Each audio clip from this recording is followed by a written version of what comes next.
Hi hello welcome back to my channel. ರಾವಣನ ಕಚೇರಿಯ ಮುಂದೆ ಕೈಗಳನ್ನು ಇಸ್ಕಿಕೊಳ್ಳುತ್ತಾ ಕಣ್ಣುಗಳನ್ನು ಅತ್ತಿತ್ತ ನೋಡುತ್ತಾ ನಿಂತಿದ್ದಳು ಶ್ರಾವಣಿ. ಅವಳ ತಂದೆ ಹೇಳಿದ್ದು ರಾವಣನ ಬಗ್ಗೆ. ಅವನ ಬಳಿ ಹೋಗಿ ಸಹಾಯ ಕೇಳಿದ್ರೆ ಅವನು ಚೈತ್ರನ್ ಬಳಿ ಮಾತನಾಡಿ ಹೇಗಾದ್ರೂ ಶ್ರಾವಣಿ ಮೇಲ್ಪಟ್ಟ ಶಿಕ್ಷಣ ಓದಲು ಸಹಾಯ ಮಾಡ್ತಾನೆ ಎಂದು ರಾವಣನ ಹೆಸರನ್ನ ಅವಳಿಗೆ ಹೇಳಿ ಅವನನ್ನ ಹೋಗಿ ಭೇಟಿಯಾಗುವಂತೆ ಹೇಳಿದನು ಆದಿಕೇಶವನ್. ಅವರು ನನಗೆ ಸಹಾಯ ಮಾಡ್ತಾರಾ ಎಂದು ಗೊಂದಲದಿಂದಲೇ ಶ್ರಾವಣಿ ಕೇಳಿದಳು. ಖಂಡಿತ ಸಹಾಯ ಮಾಡ್ತಾನೆ, ನೀನ್ ಬೇಕಾದ್ರೆ ಹೋಗಿ ಕೇಳಿ ನೋಡು, ನಾನು ಹೇಳಿದ್ದು ನಡೆಯುತ್ತದೆ ಎಂದು ಆದಿಕೇಶವನ್ ಹೇಳಿದ. ಯಾವುದೋ ಒಂದು ಕುರುಡು ಧೈರ್ಯದಲ್ಲಿ ಹೊರಟು ಬಂದವಳು ಅವನ ಕಚೇರಿಯ ಭವ್ಯತೆಯನ್ನ ನೋಡಿ ಹಾಗೆಯೇ ನಿಂತುಬಿಟ್ಟಿದ್ಲು. ನಂತರ ಅವಳು ಒಳಗೆ ಪ್ರವೇಶಿಸಿ ರಿಸೆಪ್ಷನ್ನಲ್ಲಿದ್ದ ಹುಡುಗಿಯ ಬಳಿ ಹೋಗಿ, ನಾನು ನಿಮ್ಮ MD ರಾವಣ್ ಸರ್ ಅವರನ್ನ ಭೇಟಿಯಾಗಬೇಕು ಎಂದು ಕೇಳಿದ್ಲು. ಅಪಾಯಿಂಟ್ಮೆಂಟ್ ಇದೆಯಾ ಮೇಡಮ್ ಎಂದಳು ಆ ಹುಡುಗಿ. ಇಲ್ಲ ಎಂದು ಅವಳು ತಲೆ ಆಡಿಸಿದ್ಲು. ಅಪಾಯಿಂಟ್ಮೆಂಟ್ ಇಲ್ದಿದ್ರೆ ಅವರನ್ನ ಭೇಟಿಯಾಗಲು ಅನುಮತಿ ಇಲ್ಲ ಮೇಡಮ್ ಎಂದು ಅವಳು ಹೇಳಿದ್ಲು. ಅಯ್ಯೋ, ನಾನು ತುಂಬ ಮುಖ್ಯವಾದ ವಿಷಯವಾಗಿ ಅವರ ಬಳಿ ಮಾತನಾಡಬೇಕು, ಪ್ಲೀಸ್ ಹೇಗಾದರೂ ಸಹಾಯ ಮಾಡಿ ಎಂದು ಶ್ರಾವಣಿ ಸಣ್ಣ ಮಗುವಿನಂತೆ ಅವಳಲ್ಲಿ ಬೇಡಿಕೊಳ್ತಿದ್ಲು. ಅವಳನ್ನ ನೋಡಿ ಯೋಚಿಸಿದವಳು, ಓಕೆ ಇರಿ ಮೇಡಮ್, ನಾನು ಸರ್ ಬಳಿ ಕೇಳುತ್ತೇನೆ, ನೀವು ಸೋಫಾದಲ್ಲಿ ಕುಳಿತುಕೊಳ್ಳಿ, ಒಂದು 5 ಮಿನಿಟ್ಸ್ ಕರೆಯುತ್ತೇನೆ ಎಂದಳು. ಅದಕ್ಕೆ ಸರಿ ಎಂದು ತಲೆಯಾಡಿಸಿ ಅಲ್ಲಿದ್ದ ಸೋಫಾದಲ್ಲಿ ಕುಳಿತಳು ಶ್ರಾವಣಿ. ತಕ್ಷಣವೇ ಆ ಹುಡುಗಿ ರಾವಣನ PA ರುದ್ರೇಶ್ಗೆ ಕರೆ ಮಾಡಿದಳು. ಅವನು ಕರೆಯನ್ನ ಸ್ವೀಕರಿಸಿದನು. ಸರ್, ರಾವಣ್ ಸರ್ ಅವರನ್ನ ಭೇಟಿಯಾಗಲು ಒಂದು ಹುಡುಗಿ ಬಂದಿದ್ದಾಳೆ ಎಂದು ಅವಳು ಹೇಳಿದಳು. ಅಪಾಯಿಂಟ್ಮೆಂಟ್ ಇದ್ರೆ ತಕ್ಷಣವೇ ಕಳುಹಿಸಿ ಎಂದನು ರುದ್ರೇಶ್. ಇಲ್ಲ ಸರ್, ಅಪಾಯಿಂಟ್ಮೆಂಟ್ ಇಲ್ಲ ಎಂದು ಹೇಳ್ತಿದ್ದಾಳೆ, ಆದರೆ ಯಾವುದೋ ಮುಖ್ಯವಾದ ವಿಷಯ ಮಾತನಾಡಬೇಕು ಎಂದು ತುಂಬ ಬೇಡ್ಕೊಳ್ತಿದ್ದಾರೆ ಸರ್ ಎಂದು ಅವಳು ಹೇಳಿದಳು. ಅಪಾಯಿಂಟ್ಮೆಂಟ್ ಇಲ್ಲದೆ ಹೇಗಮ್ಮ ಭೇಟಿಯಾಗಲು ಸಾಧ್ಯ?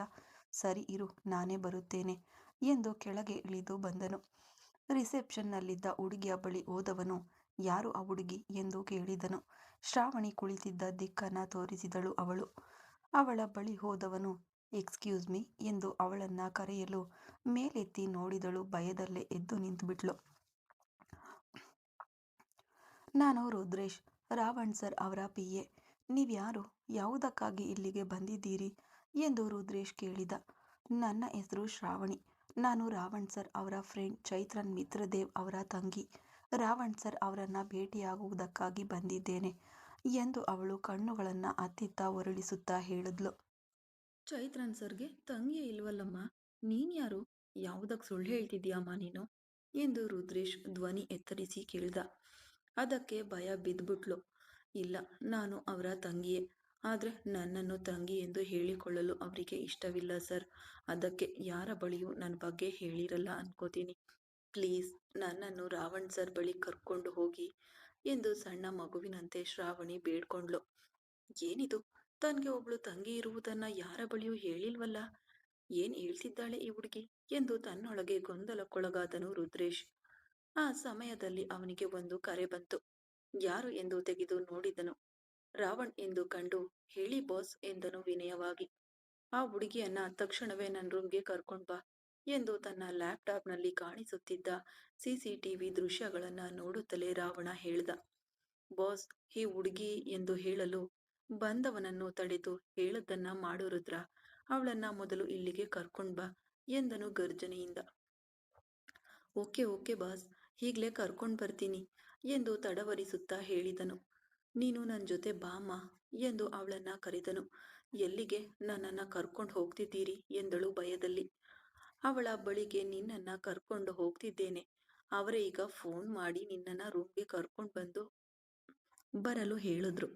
ಅನುಮಾನವಿದ್ರೆ ಮತ್ತೆ ಫೋನ್ ಮಾಡ್ಕೊಡ್ತೀನಿ, ನೀನೇ ಅವರ ಬಳಿ ಕೇಳ್ಕೊಳ್ತೀಯಾ ಎಂದು ರುದ್ರೇಶ್ ಬೇಸರದಿಂದ ಕೇಳ್ದ. ಇಲ್ಲ ಇಲ್ಲ, ನಾನು ಬರುತ್ತೇನೆ ಎಂದಳು ಕೈಯಲ್ಲಿದ್ದ ಬ್ಯಾಗನ್ನ ಎದೆಗೆ ಅಡ್ಡಲಾಗಿ ಹಿಡಿದುಕೊಂಡು ಭಯದಿಂದ. ಸರಿ ಬಾ ಎಂದು ಅವಳನ್ನ ಕರೆದುಕೊಂಡು ರಾವಣನ ಕೊಠಡಿಯತ್ತ ನಡೆಯಲು ಪ್ರಾರಂಭಿಸಿದನು ರುದ್ರೇಶ್. ಶ್ರಾವಣಿಯೋ ಹೋಗುವ ಹಾದಿಯಲ್ಲಿ, ಹೇಗಾದ್ರೂ ಇಂದು ರಾವಣ್ ಅಣ್ಣನ ಬಳಿ ಮಾತನಾಡಿ ಡಿಗ್ರಿ ಮಾಡುವುದಕ್ಕೆ ಚೈತ್ರನ್ ಅಣ್ಣನ ಬಳಿ ಪರ್ಮಿಷನ್ ಕೊಡಿಸ್ಬೇಕು ದೇವ್ರೆ ಹೇಗಾದರೂ ನನ್ನ ಪ್ರಾರ್ಥನೆಯನ್ನ ಈಡೇರಿಸ್ಬಿಡು ಎಂದು ತನ್ನೊಳಗೆ ಬೇಡಿಕೊಳ್ಳುತ್ತಾ ಅವಳು ಹೋಗ್ತಾ ಇದ್ಲು. ರಾವಣನಿದ್ದ ಕೊಠಡಿಯ ಬಾಗಿಲನ್ನ ತೆರೆದು ಬಿಟ್ಟ ರುದ್ರೇಶ್ ಒಳಗ್ ಹೋಗಮ್ಮ ಎಂದು ಹೇಳ್ದ. ನೀವು ಬನ್ನಿ, ನನ್ಗೆ ಭಯವಾಗುತ್ತಿದೆ ಎಂದಳು ಸಣ್ಣ ಮಗುವಿನಂತೆ. ಅವಳ ನಡೆಯನ್ನ ನೋಡಿ ಮೆಲ್ಲಗೆ ನಕ್ಕವನು ಸರಿ ಬಾ ಎಂದು ಅವಳನ್ನು ಕೂಡ ಕರ್ಕೊಂಡು ಒಳಗೆ ಪ್ರವೇಶಿಸಿದ. ಆ ಕೊಠಡಿಯೊಳಗೆ ಹೋಗುವಾಗ ಎದೆ ಹೊಡೆದುಕೊಳ್ತಿತ್ತು ಅವಳಿಗೆ. ತನ್ನ ತಂದೆ ರಾವಣನ ಬಗ್ಗೆ ಹೇಳಿದ್ದನ್ನೆಲ್ಲ ನೆನಪಿಸಿಕೊಂಡವಳಿಗೆ ಭಯವೇ ಬಂದಿತು. ರಾವಣ ಕೋಪಗಾರ ಎಂದು ತನ್ನ ತಂದೆ ಹೇಳಿದ್ದನ್ನ ಕೇಳಿದವಳಿಗೆ ಆಗಲೇ ರಾವಣನ ಮೇಲೆ ಒಂದು ಭಯ ಬಂದ್ಬಿಟ್ಟಿತ್ತು. ಎಲ್ಲಿ ಸಹಾಯ ಮಾಡುವುದಿಲ್ಲ ಎಂದು ಹೇಳ್ಬಿಡ್ತಾನೋ, ಇಲ್ದಿದ್ರೆ ತಾನು ತನ್ನ ತಂದೆಯ ಎರಡನೇ ಹೆಂಡತಿಯ ಮಗಳು ಎಂದು ತಿಳಿದು ತನ್ನನ್ನು ಹೊಡೆದ್ಬಿಡ್ತಾನೋ ಎಂದು ಭಯಪಡುತ್ತಲೇ ಅವಳು ಒಳಗೆ ಬಂದ್ಲು. ಲ್ಯಾಪ್ಟಾಪ್ನಲ್ಲಿ ಕೆಲಸ ಮಾಡುತ್ತಾ ಕುಳಿತಿದ್ದನು ರಾವಣ. ಇವಳು ಬಾಗಿಲ ಮೂಲೆಯಲ್ಲಿ ತನ್ನ ಕೈಯಲ್ಲಿದ್ದ ಬ್ಯಾಗನ್ನ ಬಿಗಿಯಾಗಿ ಹಿಡ್ಕೊಂಡು ಹಾಗೆಯೇ ನಿಂತ್ಬಿಟ್ಲು. ಹಾ, ಅಲ್ಲೇ ಯಾಕೆ ನಿಂತಿದ್ದೀಯಾ, ಹೊಳಗ್ ಬಾ ಎಂದನು ಲ್ಯಾಪ್ಟಾಪ್ನಲ್ಲೇ ಗಮನ ಹರಿಸುತ್ತಲೇ. ತನ್ನತ್ತ ತಿರುಗದೆ ತಾನಿರುವುದನ್ನ ಕಂಡುಕೊಂಡ ರಾವಣನನ್ನು ಆಶ್ಚರ್ಯವಾಗಿ ನೋಡಿದಳು. ಮೆಲ್ಲಗೆ ಹೆಜ್ಜೆ ಇಟ್ಟು ಅವನ ಎದುರು ಹೋಗಿ ನಿಂತಳು. ಕುಳಿತುಕೋ ಎಂದನು ಈಗಲೂ ಅವಳತ್ತ ತಿರುಗದೆ. ಅದಕ್ಕೆ ಸರಿ ಎಂದು ತಲೆಯಾಡಿಸಿ ಕುಳಿತಳು ಅವಳು. ಸ್ವಲ್ಪ ಸಮಯ ರಾವಣ ಅವಳತ್ತ ಗಮನ ಹರಿಸದೆ ತನ್ನ ಲ್ಯಾಪ್ಟಾಪ್ನಲ್ಲೇ ಗಮನ ಹರಿಸಿಕೊಂಡಿದ್ದ. ಅವಳು ಏನು ಮಾಡುವುದೆಂದು ತಿಳಿಯದೆ ಕೈಗಳನ್ನ ಇಸ್ಕಿಕೊಳ್ಳುತ್ತಾ ಕುಳಿತಿದ್ದ. ಸರಿಯಾಗಿ 10 ನಿಮಿಷಗಳ ನಂತರ ಲ್ಯಾಪ್ಟಾಪ್ ಬಂದ್ ಮಾಡಿ ಇಟ್ಟವನು ಅವಳತ್ತ ತಿರುಗಿ ಅವಳನ್ನ ನೇರ ನೋಟದಿಂದ ನೋಡ್ದ. ಅವಳು ಅವನ ನೋಟವನ್ನ ನೋಡಲು ಭಯಪಟ್ಟು ಕೆಳಗೆ ಬಾಗಿಸ್ಕೊಂಡ್ಳು. ಯಾತಕ್ಕಾಗಿ ನನ್ನನ್ನು ನೋಡಲು ಬಂದಿದ್ದೀಯಾ ನೀನು ಎಂದು ಗಂಭೀರವಾದ ಅವನ ಧ್ವನಿಯನ್ನು ಕೇಳಿತು. ಅವಳು ಹೇಳುವ ಬದಲು ವಿಷಯವನ್ನೇ ಮರೆತು ಭಯದಲ್ಲಿ ಕುಳಿತುಬಿಟ್ಲು. ನಿನ್ನನ್ನೇ ಕೇಳುತ್ತಿದ್ದೇನೆ, ಯಾತಕ್ಕಾಗಿ ನನ್ನನ್ನು ನೋಡಲು ಬಂದಿದ್ದೀಯಾ ನೀನು ಎಂದು ರಾವಣ ಮತ್ತೆ ಕೇಳಿದ. ಅದು ಬಂದು ಎಂದು ಅವಳು ತಡವರಿಸುತ್ತಾ ಮಾತನಾಡ್ತಿದ್ಲು. ಈ ರೀತಿ ಮಾತನಾಡಿದರೆ ನನಗೆ ತೀರಾ ಇಷ್ಟ ಆಗೋದಿಲ್ಲ. ಜೋರಾಗಿ ಕೆನ್ನೆಗೆ ಚಪ್ ಎಂದು ಒಂದು ಏಟು ಕೊಟ್ಬಿಡುತ್ತೀನಿ. ಬೇಗ ವಿಷಯವನ್ನ ಹೇಳು ಎಂದನು ಗದರಿಸುತ್ತಾ ರಾವಣ. ಅದಕ್ಕೆ ಅವಳ ಕಣ್ಣುಗಳಿಂದ ಕಣ್ಣೀರು ಹೊರಬಂದು ಅಳಲು ಪ್ರಾರಂಭಿಸಿಬಿಟ್ಲು. ತುಟಿಯನ್ನ ಮುದ್ರುಕೊಂಡು ಅಳಲು ತೊಡಗಿದವಳು ಶ್ರಾವಣಿ. ಅವಳ ಅಳು ಕಂಡು ಅವಳ ಕಣ್ಣುಗಳನ್ನ ಉರುಳಿಸಿ ನೋಡಿದವನು ಇಶ್ ಶಬ್ದ ಬಂತೋ, ಆಮೇಲೆ ನಿನ್ನನ್ನ ಇಲ್ಲೇ ಕಟ್ ಹಾಕ್ಬಿಡ್ತೀನಿ ಎಂದು ರಾವಣ ಹೇಳ್ದ. ಅದಕ್ಕೆ ಇನ್ನೂ ಜೋರಾಗಿ ಅಳಲು ತೊಡಗಿದವಳು ಕಣ್ಣುಗಳನ್ನ ಉಜ್ಜಿಕೊಳ್ಳುತ್ತಾ ಅಳ್ತಾ ಇದ್ಲು. ರುದ್ರೇಶನು ಅವಳ ಸ್ಥಿತಿಯನ್ನ ಕಂಡು ಬೇಸರದಿಂದ ರಾವಣನನ್ನ ನೋಡಿದನು. ಬಾಸ್, ಪಾಪ ಬಾಸ್, ಆ ಹುಡುಗಿ ನನ್ನನ್ನು ನೋಡಿಯೇ ಭಯದಿಂದ ನಡುಗ್ತಿದ್ಲು. ಇದ್ರಲ್ಲಿ ನೀವು ಬೇರೆ ಹೀಗೆ ಮಾತನಾಡ್ತಿದ್ದೀರಲ್ಲ ಎಂದು ಸಣ್ಣ ಧ್ವನಿಯಲ್ಲಿ ರುದ್ರೇಶ್ ಹೇಳ್ದ. ನೀನ್ ಬಾಯಿ ಮುಚ್ಚು ಎಂದನು ಸನ್ನೆ ಮಾಡುವ ಮೂಲಕ ರಾವಣ. ಅದಕ್ಕೆ ರುದ್ರೇಶನ ಬಾಯಿ ಮುಚ್ಕೊಳ್ತು. ಈಗ ನೀನು ಅಳುವುದನ್ನ ನಿಲ್ಸದಿದ್ರೆ ಆಮೇಲೆ ನಾನು ಹೇಳಿದ್ದೇ ನಡೆಯುತ್ತದೆ ಎಂದು ರಾವಣ ಮತ್ತೆ ಗದರದ. ಅದಕ್ಕೆ 2 ಕೈಗಳಿಂದ ಬಾಯಿಯನ್ನ ಮುಚ್ಕೊಂಡು ಅಳುವನ್ನ ತೆಗೆದುಕೊಂಡವಳು ಅವನನ್ನೇ ಕಣ್ಣೀರು ತುಂಬಿದ ಕಣ್ಣುಗಳಿಂದ ನೋಡ್ತಾ ಇದ್ಲು. ಈಗ ಏನು ವಿಷಯಕ್ಕಾಗಿ ಇಲ್ಲಿಗೆ ಬಂದಿದ್ದೀಯಾ ನೀನು ಎಂದನು ಮತ್ತೆ. ಅವಳು ತನ್ನ ಅಳುವನ್ನ ನುಂಗಿಕೊಳ್ಳುತ್ತಾ ನಾನು ಕಾಲೇಜಿಗೆ ಹೋಗ್ಬೇಕು ಎಂದಳು ಅಂತರ್ಬರ್ಧವಾಗಿ. ಅವಳು ಹೇಳಿದ್ದನ್ನ ಕೇಳಿ ಉಬ್ಬು ಗಂಟಿಕ್ಕಿದವನು ನಿನ್ಗೆ ಕಾಲೇಜಿಗೆ ಹೋಗ್ಬೇಕೆಂದ್ರೆ ಹೋಗ್ಬೇಕಾಗಿತ್ತು ತಾನೆ, ಅದನ್ನ ಯಾವುದಕ್ಕೆ ನನ್ನ ಬಳಿ ಬಂದು ಹೇಳ್ತಿದ್ದೀಯಾ ಎಂದು ಅವನು ಕೇಳಿದ. ನಾನು ಚೈತ್ರನ್ ಅಣ್ಣನ ತಂಗಿ ಎಂದಳು ಸಂಬಂಧವೇ ಇಲ್ಲದಂತೆ. ಅದು ನನಗೆ ಗೊತ್ತು ಎಂಬಂತೆ ರಾವಣ ಅವಳನ್ನು ನೋಡ್ದ. ತನ್ನ ಅಳುವನ್ನ ನುಂಗಿಕೊಂಡವಳು ಅಣ್ಣನ ಬಳಿ ಕಾಲೇಜು ಓದುವುದಕ್ಕಾಗಿ ಫಾರ್ಮ್ನಲ್ಲಿ ಸೈನ್ ಮಾಡಲು ಹೇಳಿದ್ದೆ, ಆದರೆ ಅಣ್ಣ ಮಾಡುವುದಿಲ್ಲ ಎಂದು ಹೇಳಿಬಿಟ್ಟ. ನೀವೇ ನನಗೆ ಯಾವುದಾದ್ರೂ ಸಹಾಯ ಮಾಡಬೇಕು. ಅಣ್ಣನ ಬಳಿ ಮಾತನಾಡಿ ನನ್ನನ್ನು ಕಾಲೇಜಿಗೆ ಸೇರಿಸುವುದಕ್ಕೆ ನಿಮ್ಮಿಂದ ಹೆಲ್ಪ್ ಮಾಡಲು ಸಾಧ್ಯವಾ ಎಂದು ಅವಳು ಕಣ್ಣುಗಳನ್ನು ಉಜ್ಜಿಕೊಳ್ಳುತ್ತಾ ಬಿಕ್ಕಿ ಬಿಕ್ಕಿ ಅಳುತ್ತಲೇ ಕೇಳಿದ್ಲು. ಯಾಕೆ, ನೀನ್ ಅಣ್ಣ ಬಳಿ ನೇರವಾಗಿ ನೀನೇ ಅದನ್ನ ಕೇಳಬೇಕಾಗಿತ್ತು ತಾನೆ ಎಂದನು ಎಲ್ಲವನ್ನ ತಿಳಿದುಕೊಂಡೇ ರಾವಣ. ಅವಳು ಅವನನ್ನ ಕಣ್ಣೀರಿನಿಂದ ಮೇಲೆತ್ತಿ ನೋಡಿದವಳು ನಾನು ಕೇಳ್ದೆ, ಆದ್ರೆ ಅಣ್ಣ ಏನು ಮಾತನಾಡಿ ನನ್ನನ್ನ ಬೈದ್ಬಿಟ್ಟ ಎಂದಳು ಅಳುವಿನೊಂದಿಗೆ. ಅವನು ಏನ್ ಬೈದ ಎಂದು ಉಬ್ಬು ಏರಿಸಿ ಅವನು ಕೇಳಲು ಬೆಳಿಗ್ಗೆ ನಡೆದ ಎಲ್ಲ ವಿಷಯವನ್ನ ಒಂದು ಬಿಡದೆ ಅಳುವಿನೊಂದಿಗೆ ಅವನಲ್ಲಿ ಸಂಪೂರ್ಣವಾಗಿ ಹೇಳಿದಳು ಶ್ರಾವಣಿ. ಅದನ್ನ ಕೇಳಿದ ರುದ್ರೇಶ್ಗೆ ಚೈತ್ರನ್ ಮೇಲೆ ಕೋಪ ಬಂದಿತು. ಪಾಪ ಸಣ್ಣ ಮಗು, ಎಷ್ಟು ಆಸೆಯಿಂದ ಕೇಳಿದ್ದೆ. ಈ ಲೂಸ್ ಈಗೆಲ್ಲ ಮಾತನಾಡಿ ಆ ಹುಡುಗಿಯನ್ನ ನೋಯಿಸಿದ್ದಾನೆ ನೋಡು ಎಂದು ತನ್ನ ಮನಸ್ಸಿನಲ್ಲೇ ಚೈತ್ರನ್ಗೆ ಶಾಪಗಳನ್ನು ಸುರಿಯುತ್ತಿದ್ದನು ರುದ್ರೇಶ್. ಶ್ರಾವಣಿ ಎಲ್ಲವನ್ನ ಹೇಳಿ ಮುಗಿಸಿ ಅವನನ್ನ ನೋಡಲು ರಾವಣನೋ ಯಾವುದೇ ಭಾವನೆಗಳನ್ನ ಮುಖದಲ್ಲಿ ತೋರಿಸದೆ ಸರಿ ನೀನ್ ಹೋಗು ಎಂದನು ಒಂದೇ ಸಾಲಿನಲ್ಲಿ. ಅವಳು ಬೆಪ್ಪಾಗಿ ಅವನನ್ನೇ ನೋಡ್ತಾ ಇದ್ಲು. ನಿನ್ನನ್ನು ಹೋಗು ಎಂದು ಹೇಳಿದೆ ಎಂದನು ಮತ್ತೆ ರಾವಣ. ಹಾಗಾದ್ರೆ ನನ್ನ ಕಾಲೇಜು ಎಂದು ಅವಳು ಎಳೆಯಲು ನಾಳೆ ಬೆಳಿಗ್ಗೆ ನೀನು ಕಾಲೇಜ್ಗೆ ಹೊರಟೋಗು ಎಂದನು ರಾವಣ. ಅವನು ಹೇಳಿದ್ದನ್ನ ಕೇಳಿ ಮುಖ ನೋಡಿದವಳು ಆಗ ಫಾರ್ಮ್ನಲ್ಲಿ ಯಾರು ಸೈನ್ ಮಾಡೋದು ಎಂದು ಸಣ್ಣ ಮಗುವಿನಂತೆ ಕೇಳಿದ್ಲು. ನಿನ್ನನ್ನು ಹೊರಡಲು ನಾನು ಹೇಳ್ದೆ ಅಷ್ಟೇ, ಉಳಿದುದನ್ನೆಲ್ಲ ನಾನು ನೋಡ್ಕೊಳ್ತೇನೆ ಎಂದನು ರಾವಣ. ಹಾಗಾದ್ರೆ ನನ್ನ ಅಣ್ಣನ ಬಳಿ ಮಾತನಾಡುತ್ತೀರಾ ಎಂದು ಅವಳು ಕೇಳಿದ್ಲು. ಅದಕ್ಕೆ ಹೌದು ಎಂಬಂತೆ ತಲೆಯಾಡಿಸಿದನು ರಾವಣ. ಅದಕ್ಕೆ ಸಣ್ಣ ಮಗುವಿನಂತೆ ಸಂಭ್ರಮಿಸಿದಳು. ನಿಜವಾಗಿಯೂ ಮಾತನಾಡುತ್ತೀರಾ ನೀವು ಎಂದಳು ಒಂದು ಬದಿಗೆ ತಲೆ ಬಾಗಿಸಿ ಮಗುವಿನಂತೆ. ಅದಕ್ಕೂ ರಾವಣ ಹೌದು ಎಂದು ತಲೆಯಾಡಿಸಲು ಥ್ಯಾಂಕ್ಸ್ ಎಂದು ಹೇಳಿ ತನ್ನ ಕೈಯಲ್ಲಿದ್ದ ಬ್ಯಾಗನ್ನು ಬಿಗಿಯಾಗಿ ಹಿಡಿದುಕೊಂಡು ಸಂತೋಷದಿಂದ ಹೊರಗೆ ಓಡಿದಳು ಸಣ್ಣ ಮಗುವಿನಂತೆ ಕುಣಿದಾಡುತ್ತಾ ಶ್ರಾವಣಿ. ಹೋಗುವ ಅವಳನ್ನ ರುದ್ರೇಶ್ ನಗೆಯೊಂದಿಗೆ ನೋಡಲು ರಾವಣನು ಅವಳನ್ನೇ ಖಡಕ್ಕಾಗಿ ನೋಡ್ತಾ ಕುಳಿತಿದ್ದನು. ಈ ಕಡೆ ರುದ್ರೇಶ್, ಬಾಸ್ ನಾನು ಖಂಡಿತ ಹೋಗ್ಲೇಬೇಕಾ ಬಾಸ್ ಎಂದು ತನ್ನ ವಸ್ತುಗಳನ್ನು ತೆಗೆದುಕೊಂಡು ಬಂದು ನಿಂತು ರಾವಣನ ಮುಂದೆ ಪಾಪವಾಗಿ ಕೇಳಿದನು ರುದ್ರೇಶ್. ರಾವಣನು ಅವಳನ್ನ ಮೇಲೆತ್ತಿ ನೋಡಿದನು. ಯಾಕೆ ನಿನ್ಗೆ ಹೈದರಾಬಾದ್ಗೆ ಹೋಗಲು ಇಷ್ಟವಿಲ್ವಾ ಎಂದು ಒಂದು ಉಪ್ಪು ಏರಿಸಿ ಕೇಳ್ದ. ಹಾಗಲ್ಲ ಬಾಸ್, ಈ ಸಿಚುವೇಶನ್ನಲ್ಲಿ ನಾನು ಹೇಗೆ ಇಲ್ಲಿಂದ ಎಂದು ರುದ್ರೇಶ್ ಹೇಳಿದನು. ಯಾಕೆ ಸರ್ ಇಲ್ಲಿಂದ ವೀರ ಸಾಹಸವೆಲ್ಲ ಮಾಡಿ ನಾನು ಮದುವೆಯನ್ನ ತಡಿಬಹುದು ಎಂದು ಪ್ಲಾನ್ ಮಾಡ್ತಿದ್ದೀರಾ ಎಂದನು ಪ್ಯಾಂಟ್ ಪ್ಯಾಕೆಟ್ ಒಳಗೆ ಕೈ ಹಾಕೊಂಡು ರಾವಣ ಗರ್ವದಿಂದ. ಅವನು ಹೇಳಿದ್ದನ್ನ ಕೇಳಿ ಬಾಸ್ ನಾನು ಹೇಗೆ ನಿಮ್ಮ ಮದುವೆಯನ್ನ ಎಂದು ಏನು ತಿಳಿಯದವನಂತೆ ಪಾಪವಾಗಿ ಮುಖ ಮಾಡಿ ರಾಗ ಎಳೆಯುತ್ತಿದ್ದ. ಅವನನ್ನ ಆಳವಾಗಿ ಒಂದು ನೋಟ ನೋಡಿದ ರಾವಣ. ಅದಕ್ಕೆ ರುದ್ರೇಶನ ತಲೆ ತಾನಾಗಿಯೇ ಕೆಳಗೆ ಬಾಗಿತು. ಇಲ್ಲಿ ನೋಡು ರುದ್ರ, ನೀನು ಏನಾದರೂ ಬೇಡದ ಕೆಲಸ ಮಾಡಿದ್ದು ನನಗೆ ತಿಳಿದ್ರೆ ನಿನ್ನನ್ನು ತುಂಡು ತುಂಡಾಗಿ ಕತ್ತರಿಸಾಕ್ಬಿಡ್ತೀನಿ. ನನ್ನ ಮದುವೆ ನಡೆದೇ ತೀರ್ಬೇಕು. ಅದನ್ನ ಯಾರು ನೆನೆಸಿದ್ರೂ ತಡೆಯಲು ಸಾಧ್ಯವಿಲ್ಲ. ಇದು ನನ್ನ ಜೀವನ. ನನ್ನ ಜೀವನದಲ್ಲಿ ಯಾರಾದರೂ ತೊಂದರೆ ಮಾಡಿದ್ರೆ ನಾನು ಸುಮ್ಮನೆ ಇರೋದಿಲ್ಲ. ನನ್ನ ಬಗ್ಗೆ ನಿನ್ಗೆ ಚೆನ್ನಾಗಿಯೇ ಗೊತ್ತು.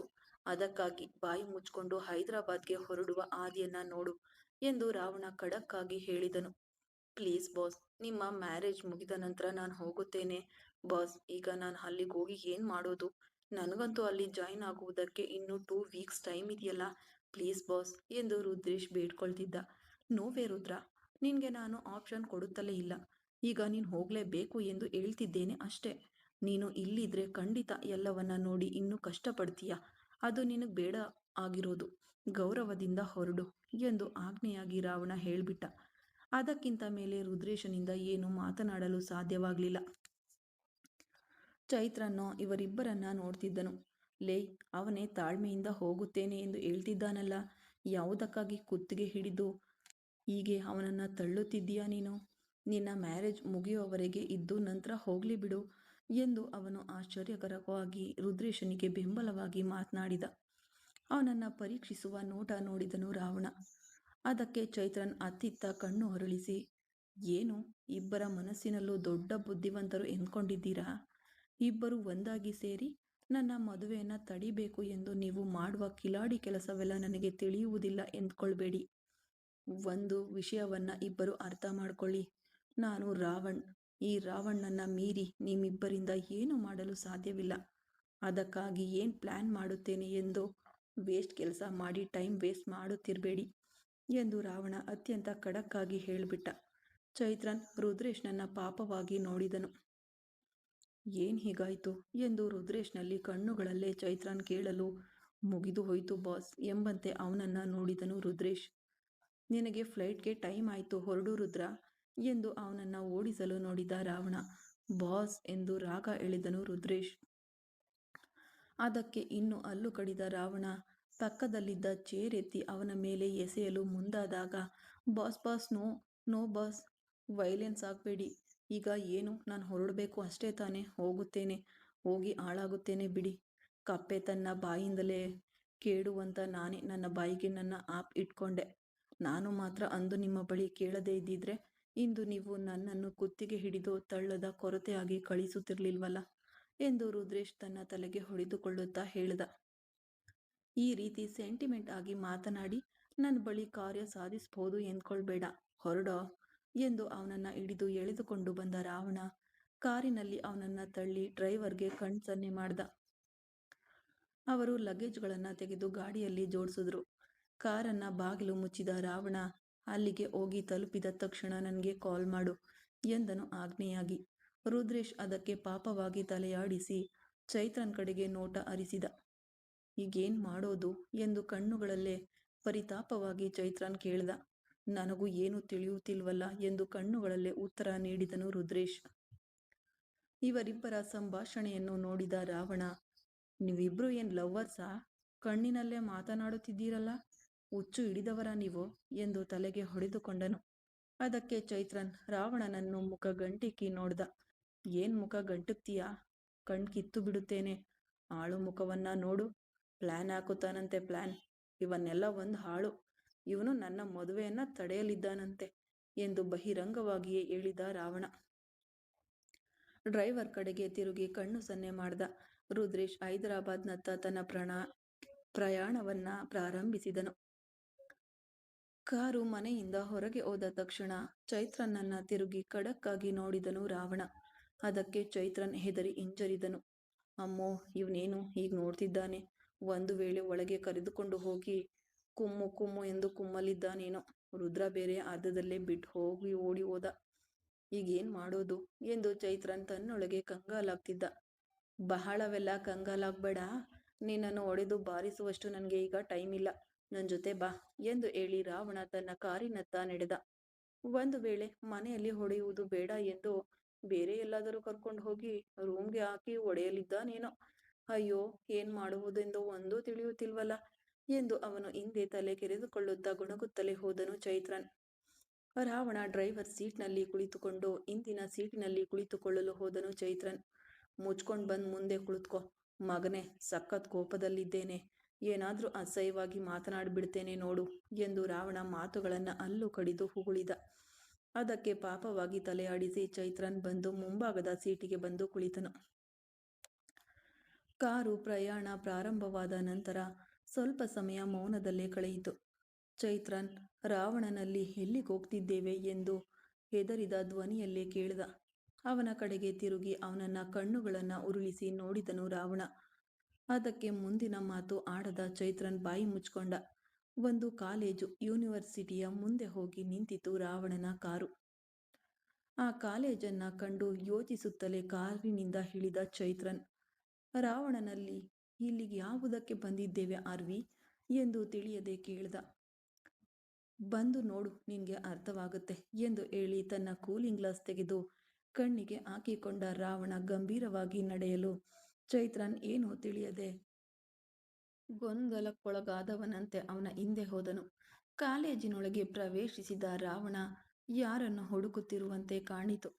ಚೈತ್ರನ್ ಏನೂ ತಿಳಿಯದೆ ಅವನ ಜೊತೆ ಹೋದನು. ರಾವಣ ಹುಡುಕಾಟಕ್ಕೆ ಕಾರಣವಾದವಳು ಅಲ್ಲಿ ಒಂದು ಮರದ ಅಡಿಯಲ್ಲಿ ನಿಂತು ಉಗುರು ಕಚ್ಚುತ್ತಾ ಆತಂಕದಿಂದ ನಿಂತಿದ್ಲು. ಚಪ್ಪಾಳೆ ತಟ್ಟಿ ಅವಳನ್ನ ಕರೆದನು ರಾವಣ. ಆ ಶಬ್ದಕ್ಕೆ ಮೇಲೆತ್ತಿ ನೋಡಿದಳು ಶ್ರಾವಣಿ. ಅವಳನ್ನ ಅಲ್ಲಿ ಕಂಡು ಚೈತ್ರನ್ ಆಘಾತದಿಂದ ನಿಂತು ಹೋದ.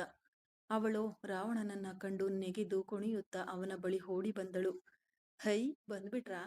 ನಿಮ್ಗಾಗಿಯೇ ನಾನು ವೆಯ್ಟ್ ಮಾಡ್ತಿದ್ದೆ. ಇಲ್ಲಿ ನೀವು ಬರ್ತಿರೋ ಇಲ್ಲವೋ ಎಂದು ತುಂಬಾ ಭಯಪಟ್ಬಿಟ್ಟಿದ್ದೆ ಗೊತ್ತಾ ಎಂದು ಅವಳು ಮಾತನಾಡುತ್ತಿರಲು ಆಗಷ್ಟೇ ಅವನ ಪಕ್ಕದಲ್ಲಿ ನಿಂತಿರುವ ಚೈತ್ರನನ್ನ ಕಂಡವಳು ಹಾಗೆಯೇ ಬಾಯಿ ಮುಚ್ಕೊಂಡ್ಳು. ಅವಳನ್ನೇ ರೌದ್ರವಾಗಿ ಮುಖ ಗಂಟಿಕ್ಕಿ ನೋಡ್ತಿದ್ದ ಅವಳು ರಾವಣನ ಹಿಂದೆ ಅಡಗಿಕೊಂಡಳು. ಅವಳ ನಡವಳಿಕೆಗೆ ಉಬ್ಬು ಗಂಟಿಕ್ಕಿದ ರಾವಣ ಚೈತ್ರನನ್ನ ಮೇಲೆತ್ತಿ ನೋಡಲು ಅವನು ಶ್ರಾವಣಿಯನ್ನ ಮುಖ ಗಂಟಿಕ್ಕಿ ನೋಡುತ್ತಿರುವುದನ್ನ ಕಂಡು ಅವನ ಕೆನ್ನೆಗೆ ಜೋರಾಗಿ ಒಂದು ಏಟು ಹೊಡೆದನು. ಅದಕ್ಕೆ ಚೈತ್ರನ್ ಆಘಾತದಿಂದ ರಾವಣನನ್ನ ನೋಡಲು, ಈ ಮುಖ ಗಂಟಿಕ್ಕುವ ಕೆಲಸವೆಲ್ಲ ಇಟ್ಕೊಳ್ಬೇಡ ಮಗನೇ, ಕೊಂದ್ಬಿಡ್ತೀನಿ ಎಂದು ಬೆರಳು ನೀಡಿ ಅವನನ್ನ ಬೆದರಿಸ್ದ. ಶ್ರಾವಣಿಯೋ ರಾವಣನನ್ನು ಚೈತ್ರನನ್ನು ಆ ಎಂದು ಬಾಯಿ ಎಂದು ಬಿಟ್ಟು ಆಘಾತದಿಂದ ನೋಡ್ತಿದ್ಲು. ಚೈತ್ರನ್ ಇನ್ನು ಶ್ರಾವಣಿ ಹಾಗೂ ರಾವಣ ಇಬ್ಬರನ್ನ ಮುಖ ಗಂಟಿಕ್ಕಿ ನೋಡುತ್ತಿರಲು ಅದನ್ನ ಸ್ವಲ್ಪವೂ ಗಣನೆಗೆ ತೆಗೆದುಕೊಳ್ಳದ ರಾವಣ, ನೀನು ಬಾ ಎಂದು ಅವಳಲ್ಲಿ ಹೇಳಿ ಮುನ್ನಡೆದು ಅವಳು ಚೈತ್ರನ್ನಲ್ಲಿ ಎಲ್ಲಿ ಒಂಟಿಯಾಗಿ ಸಿಕ್ಕಿಬಿದ್ದು ತನ್ನನ್ನು ಬೈಯುವೆನೋ ಎಂದು ಭಯಪಟ್ಟು ರಾವಣನ ಹಿಂದೆ ಓಡಿದಳು. ಇದೆಲ್ಲವನ್ನ ಕೋಪದಿಂದ ನೋಡುತ್ತಿದ್ದ ಚೈತ್ರನ್ಗೆ ಈಗಲೇ ರಾವಣನನ್ನ ಹೊಡಿಬೇಕು ಎಂದೇ ಎನ್ನಿಸುತ್ತಿತ್ತು.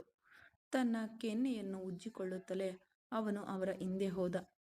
ಡೀನ್ ಕೊಠಡಿಯೊಳಗೆ ರಾವಣ ಆ ಯೂನಿವರ್ಸಿಟಿಯ ಡೀನ್ ಜೊತೆ ಮಾತನಾಡುತ್ತಿದ್ದನು. ಅವನ ಬಳಿ ಕೈಗಳನ್ನ ಕಟ್ ಮಾಡಿಕೊಂಡು ಬುದ್ಧಿವಂತ ಮಗುವಿನಂತೆ ನಿಂತಿದ್ದಳು ಶ್ರಾವಣಿ. ಅವಳನ್ನು ಮುಖ ಗಂಟಿಕ್ಕಿ ನೋಡುತ್ತಲೇ ಇದ್ದ ಚೈತ್ರನ್ ರಾವಣನ ಬಳಿ ಹೋಗಿ ಕುಳಿತುಕೊಂಡನು. ಇವಳು ನನ್ನ ತಂಗಿ ಶ್ರಾವಣಿ. ಈ ಯೂನಿವರ್ಸಿಟಿಯಲ್ಲಿ ಮಾಸ್ಟರ್ ಡಿಗ್ರಿ ಓದಬೇಕು ಎಂದು ಆಸೆ ಪಡ್ತಿದ್ದಾಳೆ. ಸೊ ಅದಕ್ಕೆ ಸಂಬಂಧಿಸಿದಂತೆ ನಿಮ್ಮ ಬಳಿ ಮಾತನಾಡಿ ಹೋಗೋಣ ಎಂದು ಬಂದೆ ಎಂದು ರಾವಣ ಕಾಲಿನ ಮೇಲೆ ಕಾಲು ಹಾಕಿಕೊಂಡು ತನ್ನ ಅಧಿಕಾರಯುತ ಧ್ವನಿಯಲ್ಲಿ ಅವರನ್ನ ಕೇಳಿದ. ರಾವಣನನ್ನು ಕಂಡು ಅವರಿಗೆ ಗೌರವ ಸೂಚಿಸಿದ ಆ ಡೀನ್, ಖಂಡಿತ ಸರ್, ನಿಮ್ಮ ತಂಗಿ ನಮ್ಮ ಕಾಲೇಜಿನಲ್ಲಿ ಬಂದು ಓದುವುದು ನಮಗೆ ಹೆಮ್ಮೆ.